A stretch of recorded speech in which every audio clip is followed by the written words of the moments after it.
Translation of Bhante Upali's address. I haven't spoken in Mandarin for a while. I've been speaking Mandarin since young, but for the past 4 years, after being in SBS, I've been speaking English. Isn't Han here? Do come on Sunday to speak to me in Mandarin. Otherwise, I'll forget how to speak the language. 1 year has passed. Again, Bhante Arya has given me the opportunity to give a talk here. Everyone knows why I'm here. Today, my dad is not here. My dad is Bhante Arya. I've never thought that I could be so close to a Westerner who comes from the other side of the globe, with vast differences in terms of cultural backgrounds, lifestyle, a teacher with whom I have such close relationship. This reminds me of another Westerner friend whom I've known for quite a long time and that helped me a lot in my studies. I even got to know his parents, his elder brother, and other family members. But despite being so close, I still feel that we don't click. There is still a distance. I've been thinking about this, but after staying in SBS for a while, the feeling is somewhat different. Later, I realized that it's because we share a common ground, a common goal here, which allows me to have a good rapport with my teacher and peers. Anyone knows what that common ground is? It's the Dharma, our sincerity, our passion and confidence in the Dharma. It's also because of this we are all gathered here today. Time flies. Just now, Brother Andrew mentioned that he has been helping out in SBS for over 20 years. When SBS was established, I was only 2 years old. SBS was established in the year of 2000, so it's 24 years old. See how time flies. That's why we have to appreciate the time we have spent together. I remember before I was ordained, my mom was in tears. I remember what she told me because we are a very close-knit family. We enjoy staying at home, doing stuff together, like having meals, doing barbecues, etc. My mom told me, perhaps it was due to karmic causes in the past, that during those days, when the whole family sat down and had dinner, this particular thought would always arise. It's impossible to be like this every day. It will come the day when one of us won't be here. Every time when she reached this point, she would be in tears. She would keep telling me this. It's quite interesting that this kind of thought arises in her mind. Similarly, we can never be sure that the person sitting on our right or on our left today will still be here next year. You see, sometimes people get ill, like a terminal cancer. Death seems imminent, and yet they recover, they survived, and even have a robust life after that. Then you have those who don't say anything and are suddenly gone. I experienced this twice in SBS. The first one was OTK, who passed away suddenly. And the second one was Miss Uy. She also passed away without warning. So we won't know when such things will happen. You see, how many times can we have a meet-up? The biggest occasion is Katina. The second one is like Wesak. Any more? No, right? Just twice. Twice a year. 20 over years has passed just like this. Of course, on Katina Day, 2,000 to 3,000 people will be in SBS. Of course, this gives us a lot of pressure looking after the place. But please remember that we are all here for a common goal. Sometimes when we are busy, we might not be very polite. We might even vent our frustration when we talk to each other. But we have to understand that everyone is going through the same situation. Remember that the purpose we're here is to offer our time and energy for the Dhamma, for SBS. This is our shared goal.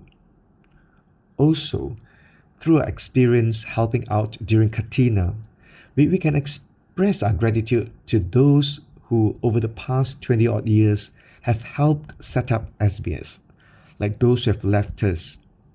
We can also express our gratitude towards Bante Agachita and Bante Arya. When I first arrived in SBS, the first time I knew about Katina, Bante Arya told me, Katina, free food. I said, huh? Free food? Really? He said, yeah, free food. I was a yogi at that time, and it was during the COVID-19 pandemic, and there was no Katina. The second year, I was already ordained as a monk. It's a regret of a lifetime because there's no more chance for me to experience having free food. I was actually quite astonished by the level of confidence displayed by our devotees, which makes them donate such a great amount of food. But when I think about it, I find what even more noble is the contribution of their time and energy. Everybody knows, especially for the Chinese, time is money. Once, Bante Tavaro, a disciple of Bante Hai, told me that there are some faces that we see only once a year. They come once a year, issued a check of 20 or 30,000 ringgit. That's dana for the whole year, done. Then they disappear and you'll see them again the following year. You see, we all know that in the monastery, very often we need human labor more than funds. Of course, funds are also needed. It's indeed difficult to get money, but human labor is often even more needed. Today, there are 20 over people sitting here, including me. Then on Katina Day, we will have over 600 helpers. This number makes up how many percent of the Taiping population? 5%? Maybe not, yeah? From here, we can see how many people are willing to sacrifice their time once a year, or once a week, or on this particular Sunday, to deliberately wake up so early, hike up SBS. And sometimes when it rains, it becomes very uncomfortable. And sometimes you have to keep things in order. You have to tell the devotees, you can walk here, you cannot walk there, the do's and the don'ts. And some devotees may reprimand you, and this can make you feel uncomfortable. Well, if you haven't had such an experience, don't worry. I heard that this year, all food stalls will be closed during the Dharma talk. I wish you guys all the best, yeah? Actually, I just want to motivate you. If this really happens, don't be dismayed or discouraged. The Buddha always reminds us that we are the owner of our own karma. We come here because of our good karma. We are kind to help out. So it doesn't matter how others treat us. After all, this is the worldly law. The 8 winds. What's the 8 winds? What's the first 2? Praise and ridicule. That's for sure. The second pair is suffering and happiness. Sukha, dukkha. The third pair is gain and loss. And the fourth is being famous and being ordinary. It's all double-faceted. There's an interesting anecdote in the Zen tradition. The 6th patriarch, Master Huineng, once said, 8 winds can't move you, but a fart blows you across the river. You said you're so steady in your practice. So this time during Katina, you assess yourself and see how steady you are. See if you're steady enough. Finally, I wish to encourage everyone sitting here. We are all in different sections. Every section has its worth and value. So when something goes wrong, of course, we can find the person responsible for it.